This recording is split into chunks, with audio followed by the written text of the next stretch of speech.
Hello and welcome to Property Question Time. I'm Stephen Galpin and this is the show where we're going to put your property experts to task answering your questions. So joining me today is Richard Murray, CEO of Eurolink, provider of VECO estate agency software. Welcome to you. Hi Stephen. Good to have you back. Thank you. And joining Richard is John Howard, developer, investor, mentor, author, TV panelist, heaven knows what else. Well, you could say jack of all trades, but I'm not sure I like that term. No, well, that's the second line of that isn't good, is it? You're very successful, John. So well, we can't I've done really okay. say jack of all trades and master of none. I could have done better, but I've done okay. Okay, great stuff. Well, good to have you both here. Thank you. We're going to start with you, Richard. For almost 20 years now, we have seen the creation and huge expansion of the property portals as a fairly efficient way of finding our desired properties, funded, of course, by agency subscriptions. What, in the panel's view, will be the next form of progression in this area? Wow, well, you've got a very strong duopoly in Zoopla and Rightmove. Yeah. And they are phenomenally successful businesses, very, very profitable. Rightmove operate at in excess of 70% margin and generate fantastic returns for their shareholders. So first and foremost, you've got two very, very successful business models. I think that makes it difficult to take a view on how far they can take technology, because I'm not sure how incentivized they are to do that, albeit with sort of double-digit growth in average revenue per advertiser year on year. They have to justify it in some way, shape or form. But for me, I mean, they're empty vessels without the data from your agencies, John, and all the agencies around the UK.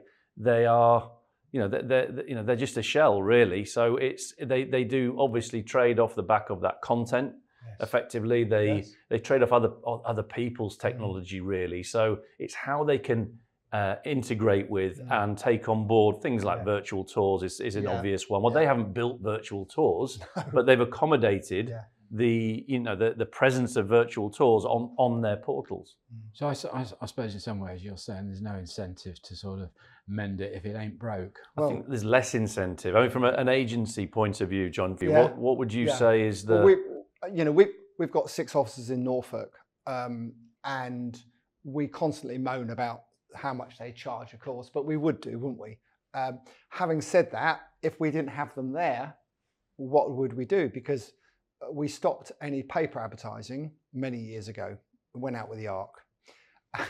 So when you look at the cost of it compared to what we were spending on paper advertising, actually, and you made a good point earlier, Richard, on that actually it's not bad value for money. I don't like saying that. But it is. It's probably the single biggest complaint that is in estate agency in the UK, the cost. But it did effectively replace newspaper advertising, and actually that spend was heavy. That is a really, really good point. And actually, every estate agent's going to moan, whatever the price was. We're all going to moan. The one thing which is interesting, they all got together a few years ago, of course, and tried to compete with the Rightmoves of this world. Yeah. On the market, market, and it survived, but we didn't get involved in it, to be fair. But a lot of the bigger agents did and invested into it.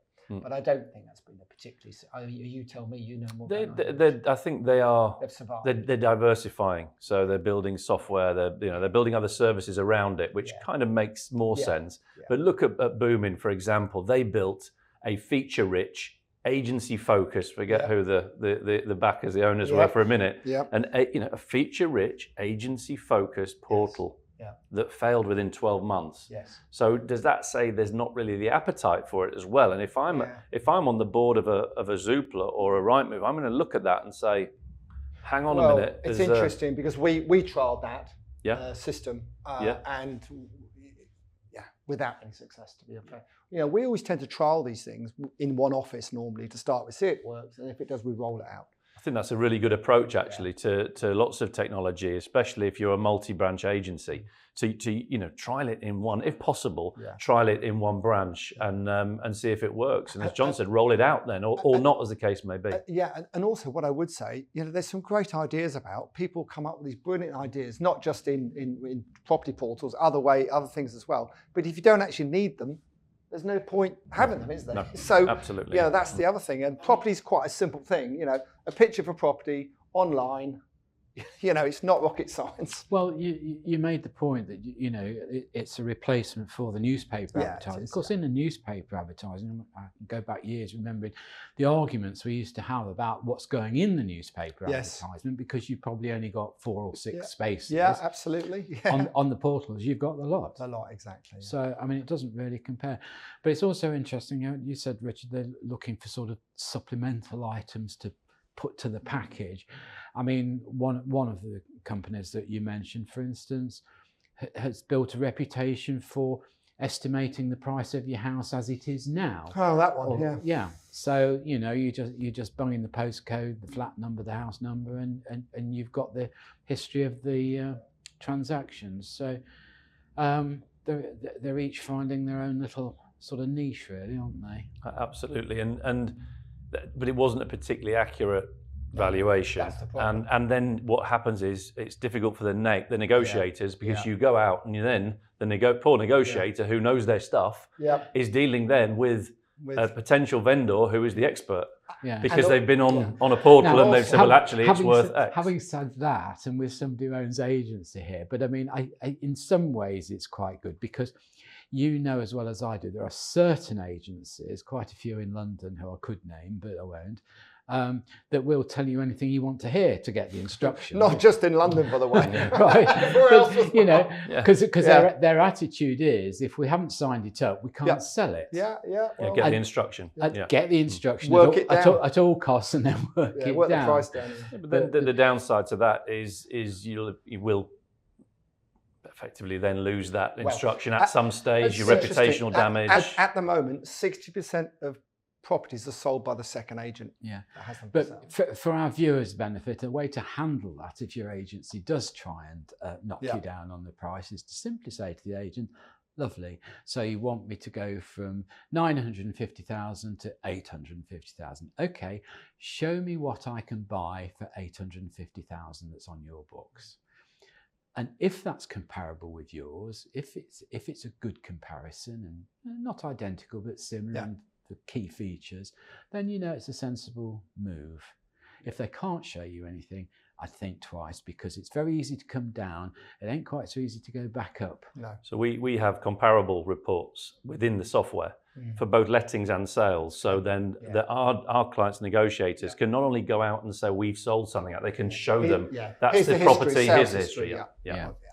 Okay, John, we better let you have a question, haven't we? That's all right. Right, John, do the panel think that estate agents would do well to employ in-house licensed conveyancers as part of their team to improve the efficiency and speed of property transactions? This is an old chestnut, isn't it? This has probably been sent in by someone who's extremely frustrated with their current solicitor, and I don't blame them for that. Yes. So quite a few years ago, insurance companies, you'll remember these, Richard, were buying up estate agencies. So one of the biggest insurance companies, because they thought they could cross-sell in life insurance and all sorts of things. And they also were trying to include solicitors within the estate agents. And actually, I'm flying up to Scotland next. And in Scotland, I'm going to see my solicitor, who sits at the back of the estate agency. And that's how it works in Scotland. Right. So it does work in Scotland to a point. But in England, it's never really taken off, because it's difficult. I think it's probably, people want to know they've got an independent solicitor quite often, not one linked to the estate agency in England. In Scotland, they don't seem to mind. Whether that's because the system's slightly different. I mean, most good agents will recommend a good solicitor. And I always say to anyone looking to buy a property or sell a property, listen to the estate agent, get their advice on who you should use as a solicitor, because they will have a really good relationship with that solicitor, and they'll push things through for them that you can't do, because they're giving them a lot of business you're giving them one transaction. So it's a great idea in principle, and I would love to see it happen more, but for some reason it just doesn't seem to work in England. But I think one of the problems is over the time that it takes to do this conveyancing. That I was listening to a panel program that we did here some time ago, and a colleague of yours actually was on that. Oh. But they were saying that most family solicitors, very few of them have got actually a full-time conveyancer. And so when you go because it's your family solicitors, you give it your house to them to sell because you know them, it's family solicitors, it's probably not going to be very efficient, because with the increase of information that the finance companies want. Listen, Stephen, you're absolutely right. The pressure on these solicitors now, it's their responsibility to prove where the funds have come from, for instance. All these things, they're under huge pressure. And the ones that I call factory solicitors, the ones who,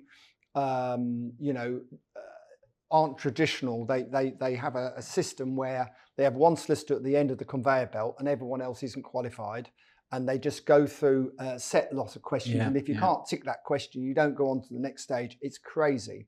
It drives me insane. And I've actually stopped transactions where I'm selling to someone because they're using one of these people, and said, look, use a proper solicitor or don't bother. Well, it's very much the same in London here, where, you get perhaps somebody in the home counties wanting to buy a leasehold property here. Their solicitor out in the home counties is not used to leasehold. It's usually all freehold houses as opposed to apartments. And they come unstuck with it. And the actual time they take is probably 3 or 4 times what a competent leasehold solicitor will take. So I think John makes a good point. Listen to your agent. You've employed this company, this person to help you with the transaction. Yeah. Why wouldn't you listen to that crucial piece of advice?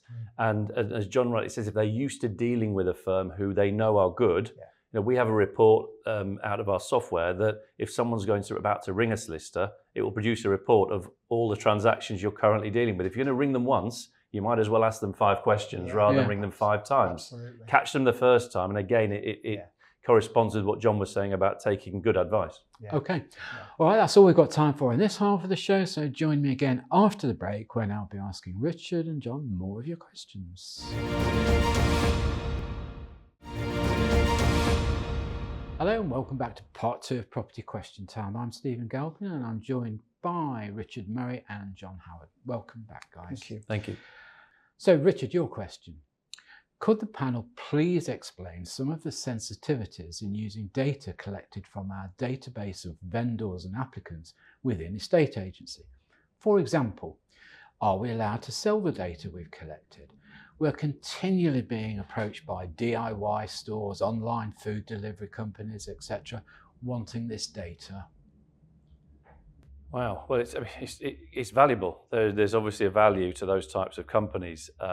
What I would say is GDPR was introduced to ensure that the data subject, so the vendor, you mentioned the landlord, the tenant, the applicant, that they as a data subject knew exactly what was going to be done with their data. Right. So is this the tick box that says it's happy for third parties to? Do you know what? That's exactly what I would say.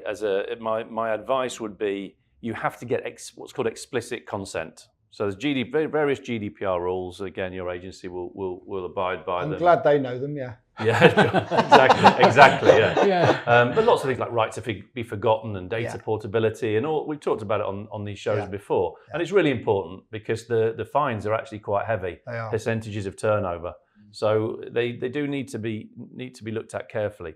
But in this specific question, I would say you're looking for explicit consent. Now, I would say not only a tick box, I would have the tick box next to the clause that explicitly explains that your data can be sold. I would also suggest who it could be sold to, the purpose of what the data will be used for, and I would even go as far as saying what the commercial outcome could be. Yeah. Because then there's absolutely no question that explicit consent has been gained. If you're using, let's say, something like Signable, so a digital signature tool, you can easily add an initial to that clause. So you can 100% be sure that that has been digitally signed and initialed by that person legally on that part of the contract. So I would say make sure you've got that explicit consent. But what's more common in agency is where data is passed to third parties to everyone's mutual gain. So for example, we work with a company called Eurolink who manage the voids between tenancies. Right. So they will take on the admin, the utility companies, God, they're the brave. water, the electricity, Yeah. the council tax, media. And that really benefits everybody. It benefits every Great party idea. because Great you've got idea. one company, one channel, if you like, where all communications are going through. So actually everyone's happy, including the third parties. But again, what Eurolink do is they make sure that the agents understand that within their terms and conditions of business and within their tenancy agreement in this case, it's explicitly stated that this will happen and it's signed off on. Aren't you in some kind of danger of getting to the bottom of the purpose of a company? So, right, you've got that void management. So what's their real business? Is it looking after the voids or is it getting the data? No, their revenue stream. Yeah, but you can see what. Absolutely, but their revenue stream is explicitly explained that they will receive a commission. So what they're doing is they'll take on the headache, if you like, and the admin. And by the way, that's a massive headache. Sure. How much time is spent in agency? Honestly. Horrific amount of time just sat on the phone, just on hold. Whereas Eurolink have partnerships where they can actually go direct into teams that are in place to get the answers very, very quickly. There's lots of integrations, there's lots of APIs built so that the data is flowing very easily. But it's something that it's just a bit of a win-win-win, really. Can I just say that I was at the Conservative conference, which was a total waste of time because the Prime Minister lasted about 2 days afterwards, I think, and the Chancellor of the Exchequer less than that. But anyway, I was there. She's on her way back nowadays. Allegedly, let's hope not. And on one of the speeches was all about GDPR, whatever. Yeah. And they said it was a European thing in the first place, European Union, and they were going to slash a lot of the red tape with it. So a lot of the smaller companies, i.e. estate agencies, would not get caught up in it all. So I don't know if that's happened, Richard. Or not yet. It's meant they promised it by Christmas, by the way. Right.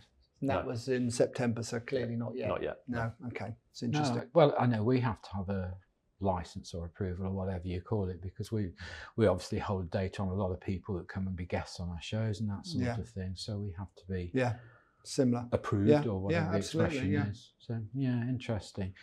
What an interesting subject. Are there other companies around that specialise in sort of approaching to buy data?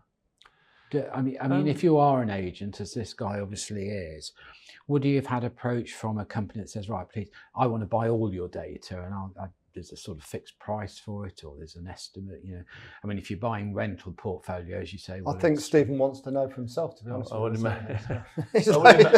imagine it's, I don't know is the short answer, but I would imagine it's, something like, so when Google and Facebook were buying all these companies, they would have an amount of dollars per user. So it will be a line of data, let's call it. It will be an amount of money per line of data, but again, explicit consent. I mean, it could be, I asked the question because I just wondered, if these smaller companies had an approach, a lot of things sound very attractive, don't they, at first thought? And you take the call and think, this is money for nothing. But I wonder where you get your confidence from in the company that's approaching you. Are they going to deal with it properly? Are they going to behave with it? Are they going to? Yeah, I agree. It's a dangerous game to play, I think. It is a dangerous game, isn't it? Yeah. Okay, well, there we are. So, John. Yes. As a small developer, I'm of course concerned that government is going to make the period of the developer's responsibility much longer. Perhaps even 10 years plus. I wonder how the smaller developer is supposed to financially allow for this, as often a development is conducted through a specially formed company and then dissolved post-completion. I'd be interested to have the panel's thoughts. I agree. Next question. Very difficult. I thought you might. Yeah. So I mean, we're all in the same boat. Anybody that builds less or develops less than 250 houses, flats a year is considered a small developer. So there's an awful lot of us about. The odd year I might do more, but not often. So we're all small developers, and it's a constant battle with all these new regulations. Not only building regulations are changing, build costs are constantly going up, and of course sale prices at the moment are coming down a bit. So on top of that, we've got Michael Gove, the housing secretary, bullying landlords. In my view, it's bullying them, bullying developers, forcing them to pay for the improvements to the cladding, which in most cases they did nothing wrong in the first place. I mean, the ones that did things wrong, absolutely right. The ones that haven't done anything wrong, I mean, some of these companies, one company's paying out £1 billion, £1 billion, put £1 billion aside, and they did basically nothing wrong. It's just remarkable. And he's now saying, well, if you don't do this, we won't allow you to have any planning permission anywhere, which I don't think that, a friend of mine who's he's a director of one of the Big 10 said to me, well, we've all got together, John. We've got some good lawyers on the case. So we're not putting up with that. So I think that'll change. But the small developer, of course, that's harder to do. So the one thing you have got in your favour is the 10-year warranty. Now, which is insurance-backed policy, basically. Now, that 10-year warranty is getting more and more expensive to have. But does that warranty cover the use of wrong materials? Well, some of the warranty companies have paid out on the cladding, which is interesting, because I thought they'd try and get out of that, but some have paid out. What I would say is that, and this gentleman or lady has got to be careful, like the rest of us, because when you say a 10-year warranty, what does that actually mean? Because I think you'll find if you have a contractor doing the work, they'll take the first year on. Yep. Most of these 10-year warranties don't start until 24 months after it's completed, so which is a bit of a con. So you end up covering the next 12 months after the contractor anyway. So they're then going to stiffen up the rules further, which probably means that the 10-year warranty companies are going to just have to, do more, charge more. And and you've said this on the show before, Stephen, all this is going to do is put the cost of properties up, really, because, someone's got to pay for it. The problem I can see for a small developer is this. So you build the thing.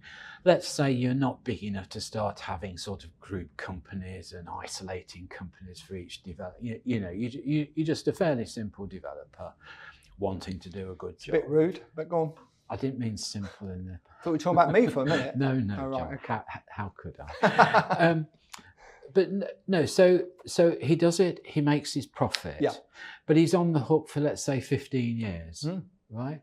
So how does he account for that tax-wise? Because I think if it was me, I'd want to be saying to Revenue, well, then I need to take 50% of my profits, have those ring-fenced, not taxable, because I've got a 15-year liability here. Well, so actually, the country's revenue from tax could go down, and you're stuck having to make provision for costs that might be 10 or 15 years in the future. I think that, this is the purpose of the insurance schemes, and I think it's better to continue to do it this way, despite some of the downsides that you've mentioned, John. Because you don't know if these companies are going to be around, like you say, in 2 years' time, either dissolved deliberately or just have gone out of business. I think from a consumer perspective, it has to remain an insurance-based scheme, independent. And ultimately, yes, they might go up, but they will just be passed on. So the consumer will end up paying anyway. I think the slight worry of that is, we've had one or two insurances come in and sort of try and attack NHBC at various times over the years. But a little bit like we were talking about other things, certain portals, they don't seem to last, do they? And it seems to go back to NHBC. They're the benchmark, aren't they? I tell you what, for many, many years, if you're building a new home, you had to have a 10-year warranty. Then to sell them with the building societies, lending money and so on. Then what happened? They then decided that if it was a conversion, you needed a 10-year warranty as well. So anything new. So people, and I get people contact me, a bit of quick advice, even if you're building one house, don't get an architect certificate on it, because that's the way people got around it. You need a 10-year warranty. Otherwise, people will not be able to borrow money when they buy the property off you. Yeah. Okay, well, that's great. Now, that's all we've got time for in today's show. So, Richard Murray, CEO of Eurolink, thank you very much for coming in. Thank you. John Howard, developer, investor, mentor, thank you for coming Pleasure. in. Great answers to the questions. I'm Stephen Galpin. Join me again next time on Property Question Time.